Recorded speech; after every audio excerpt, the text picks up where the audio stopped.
यादव को यूं ही राजनीति का धुरंधर नहीं कहा जाता। लालू यादव अगर कोई भी राजनीति में चाल चलते हैं तो बेहद ही सोच समझ कर चलते हैं और उनकी चाल कहीं ना कहीं उनके सामने वाले को परास्त भी कर देता है। 2024 लोकसभा चुनाव खत्म हो चुका है।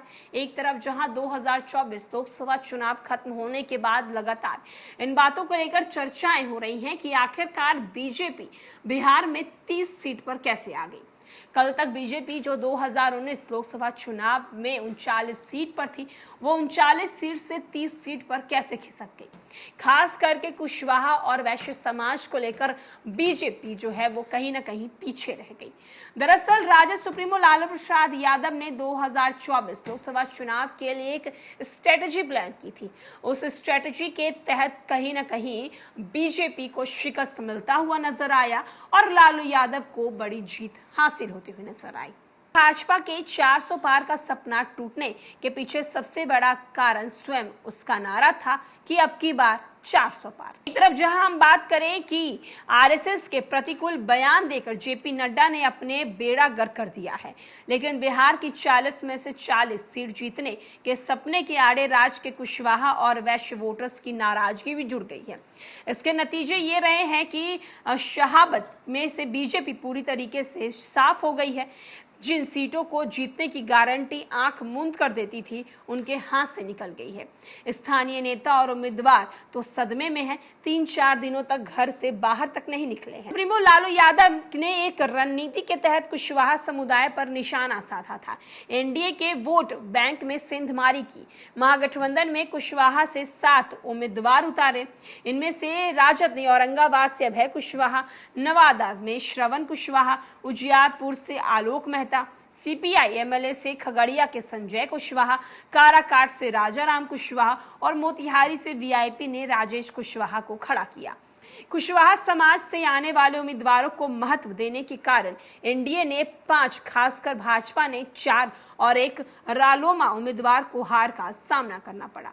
काराकाट लोकसभा में माले के स्थानीय उम्मीदवार राजाराम कुशवाहा ने एनडीए के राष्ट्रीय लोक मोर्चा के उम्मीदवार उपेंद्र कुशवाहा को 1,05,858 मतों से उन्हें हराया। कुशवाहा मत यहां उपेंद्र कुशवाहा और राजाराम को मिला। वहीं दूसरी ओर एमवाई तो राजद का था ही, राजपूत मत भी निर्दलीय पवन सिंह को चला गया। वोटों के विभाजन ने एनडीए को एक सीट जो है वो उनसे छीन ली। औरंगाबाद में अभय कुशवाहा ने चित्तौड़गढ़ का किला ध्वस्त कर दिया। औरंगाबाद सीट से राष्ट्रीय जनता दल के उम्मीदवार अभय कुशवाहा सिन्हा ने बीजेपी के सुनील कुमार सिंह को 69,101 मतों से हराया। बक्सर लोकसभा से राजद के सुधाकर सिंह ने भाजपा के पूर्व विधायक मिथिलेश तिवारी को 4,38,345 मत मिले। कुशवाहा मत राजद से सुधाकर सिंह को ज्यादा मिले हैं। सासाराम लोकसभा सीट भी काराकाट से हवा चली और अधिकतर जो है कुशवाहा के वोट बैंक कांग्रेस उम्मीदवार मनोज कुमार को मिला। उम्मीदवार शिवशेर राम को 19,157 मतों से चुनाव हारना पड़ा। आरा लोकसभा सीट पर केंद्रीय मंत्री भाजपा के नेता राजकुमार सिंह, एमएल के सुदामा प्रसाद ने वहीं वैश्यों का अधिकांश मत जो है वो माले की तरफ चला गया। अधिकांश कुशवाहा वोट बैंक के जो काराकाट के रिएक्शन में सुदामा प्रसाद को मिला। तो आप देख सकते हैं कि एक तरफ जहां राजद सुप्रीमो लालू प्रसाद यादव ने जो 2024 लोकसभा चुनाव के लिए स्ट्रेटजी तैयार की थी कुशवाहा वोट बैंक के लिए, उस वोट बैंक में कहीं ना कहीं लालू प्रसाद यादव को भारी जीत मिली थी और बीजेपी को कहीं ना कहीं उससे हार का सामना करना पड़ा। एक तरफ जहां कुशवाहा वोट बैंक और वैश्य वोट बैंक जो है वो कहीं ना कहीं राजद और कांग्रेस की तरफ यानी इंडिया अलायंस की तरफ झुकते हुए नजर आए और इसका सीधा सीधा फायदा उन्हें होता हुआ नजर आया और सबसे बड़ा नुकसान कहीं ना कहीं एनडीए और बीजेपी को झेलना पड़ा। फिलहाल के लिए इस अपडेट में इतना ही।